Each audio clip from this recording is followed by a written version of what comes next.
इसी तो चलता है। डॉक्टर वहां मशीन पे लिटाता है, वहां भी यही सिग्नल आता है ना, वेंटिलेटर बोलते उसको। ऐसी लाइनें चलती हैं, ऊपर नीचे ऊपर नीचे ऊपर, सीधी हो जाए मतलब डेथ खत्म। सीधा कुछ नहीं है साहब, जो है सब टेढ़ा ही है, और टेढ़े को स्वीकार करना जिंदगी है। इसी परिस्थिति को मैनेज करना, इसी में रहना और इसी में हैप्पी रहना, यही सबसे बड़ा मैनेजमेंट। हर परिस्थिति में प्रसन्न रहने वाला सबसे बड़ा मैनेजमेंट, संभालने वाला और जानने वाला व्यक्ति। बोलो हाँ कि ना? तो क्या रहोगे आप लोग? हर हाल में प्रसन्न रहो, क्योंकि परिस्थितियां आपके हिसाब से नहीं हो सकती। पत्नी आपके हिसाब से नहीं हो सकती, अब आप उसके हिसाब से हो जाओ। पति आपके हिसाब से नहीं हो सकता, अब आप उसके हिसाब से हो जाओ। सही है? आपके हिसाब से पत्नी है कि पत्नी के हिसाब से आप है? आप इनके हिसाब से कि ये आपके हिसाब से? कथा सुनेंगे तो बैलेंस बन जाएगा। कथा सुनेंगे तो जीवन में बहुत कुछ आएगा। इसलिए कहता हूं कि छोरा छोरी ब्याह करें तो सबसे पहले लाके कथा में बिठा दो। 7 दिन कथा सुनेंगे तो 7 जन्म का रिश्ता मजबूत हो जाएगा। कथा ही रिश्ते को मजबूत कर सकती है।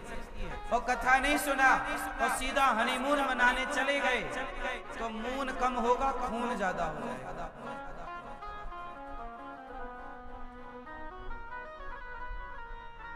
हाँ कि ना?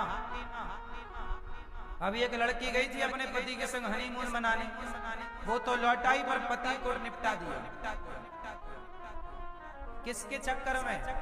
एक चप्पल छाप के चक्कर में। बोलो हाँ। तो संस्कार कथाओं से बनेंगे। नहीं आप कथा सुनते तो आप ये लिख लो कि आपको रिश्ते मैनेज कर, आप कितनी भी बड़ी फैक्ट्री मैनेज कर लो, आप कितना भी बड़ा कारोबार मैनेज कर लो, कोई बड़ी कारोबार फैक्ट्री मैनेज करना बड़ी बात नहीं है, रिश्ते मैनेज करना बड़ी बात है। और तो सब छोड़ो, बिल गेट्स से बड़ा कौन बिजनेस मैनेज करने वाला होगा? बिजनेस मैनेज करने वाला दुनिया का सबसे बढ़िया व्यक्ति है बिल गेट्स। बिल गेट्स ने बिजनेस मैनेज किया और आज वो दुनिया का सबसे अमीर व्यक्ति है। लेकिन वो व्यापार बिजनेस मैनेज कर पाया पर परिवार मैनेज ना कर पाया।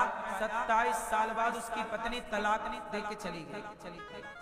सोचिए, बिल गेट्स को उसकी पत्नी ने तलाक दे दिया। क्यों? क्योंकि व्यापार मैनेज करना सीख लिया बिल गेट्स ने, रिश्ते मैनेज करना नहीं सीख पाया। रिश्तों का मैनेजमेंट व्यापार के मैनेजमेंट से बड़ा है। अब आप जानो ना जा, इसलिए कहता हूं बच्चों का ब्याह करने के पहले रिश्तों का मैनेजमेंट सिखाओ। ये भी एक मैनेजमेंट। कैसे मैनेज करना है पत्नी को, कैसे मैनेज करना है पति को, और कैसे मैनेज करना होगा मिलकर बच्चों को। बार में रोगे, बच्चा सुनता नहीं है। सुनता नहीं क्या? तुमसे मैनेज नहीं हो रहा।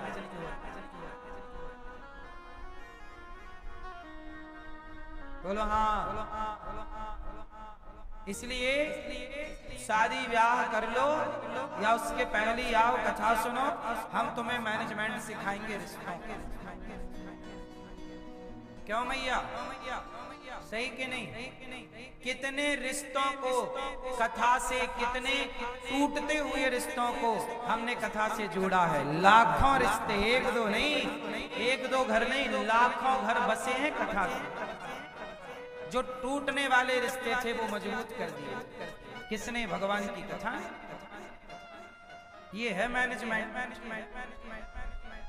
इसलिए पति को ले आओ, पत्नी को ले आओ, शादी करके छोरा छोरियों को पहले यहाँ वहां ना भेजो हनीमून पे, यहाँ लाओ, पहले 7 दिन कथा सुना, समझेंगे एक दूसरे को, बताएंगे उनको कि पत्नी का महत्व क्या है।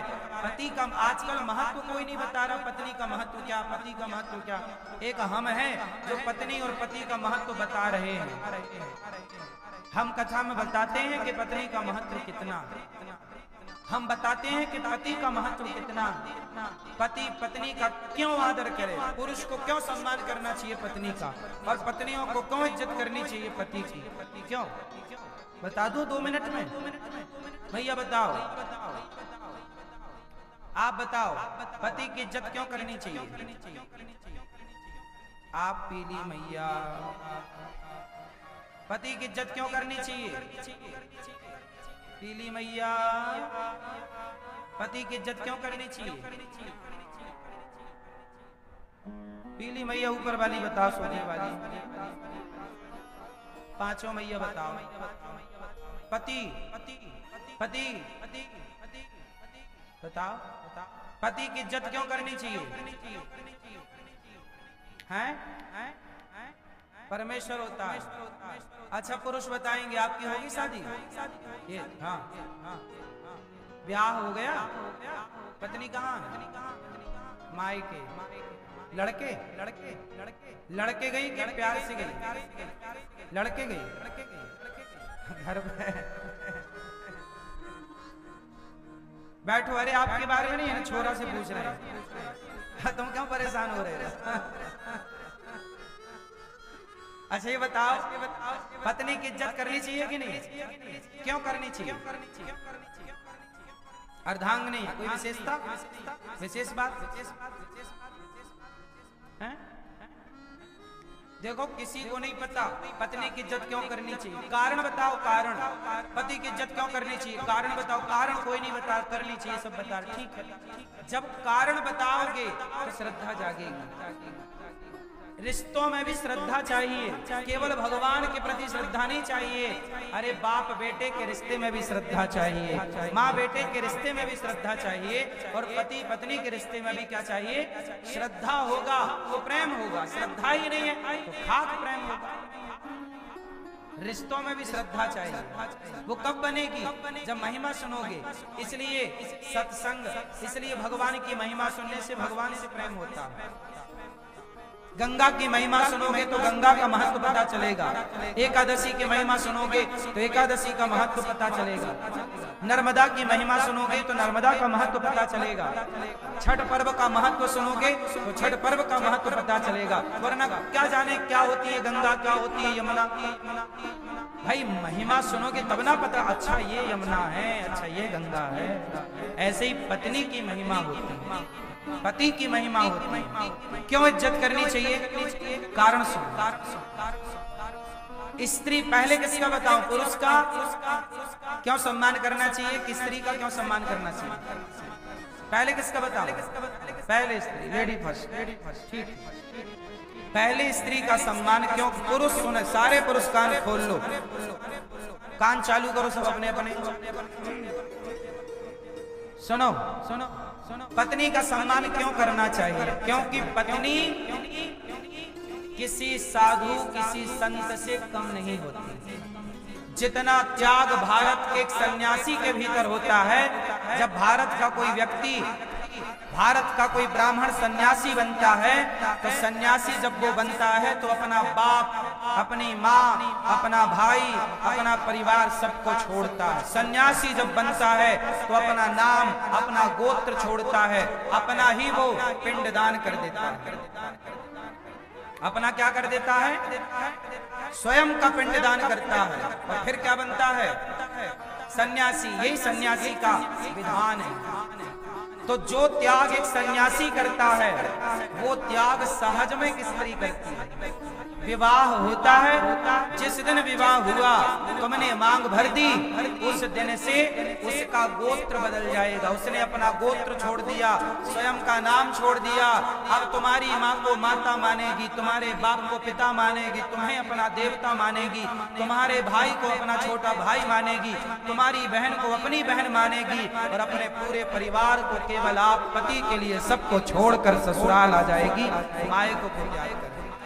और जो स्त्रियां मायके से, मायके को त्याग पाती हैं, ससुराल को अपना पाती हैं, वही स्त्रियां अपना घर बचा पाती हैं। और जो मायके को स्वीकार, जो ससुराल को स्वीकार नहीं कर पाती, जो मायके में घुसी रहती हैं, ऐसी स्त्रियां अपने घर में आग लगा लेती हैं। तो स्त्रियों की भी दो प्रजाति हैं।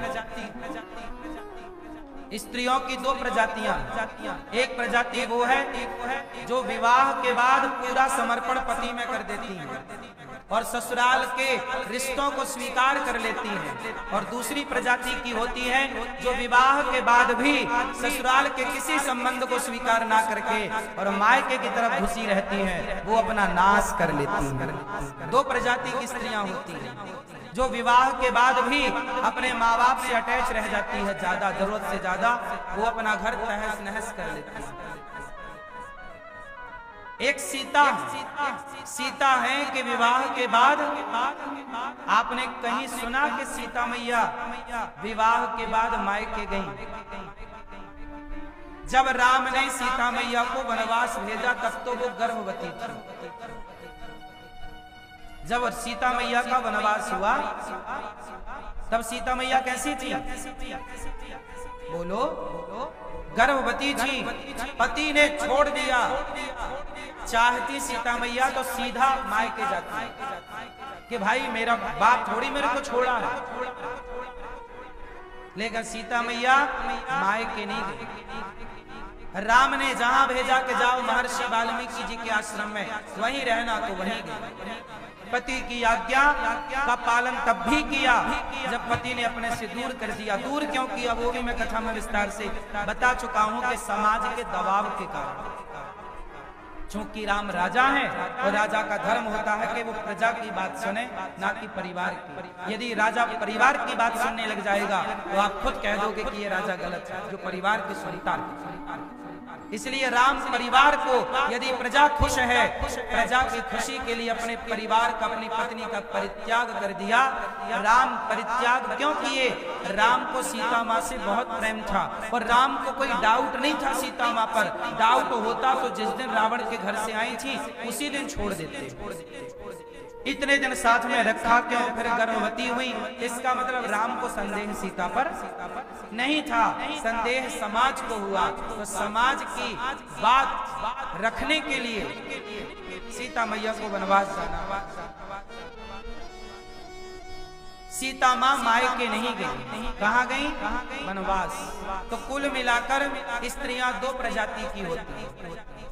एक वो है जो विवाह के बाद अपने पति को सर्वस्व मान लेती हैं। ऐसी नारियां सर्वत्र पूज्य है। जो नारी अपने पति को परमेश्वर मानती है, सादर सास ससुर पद पूजा, जो अपनी सास को माता, ससुर को पिता, देवर को भाई,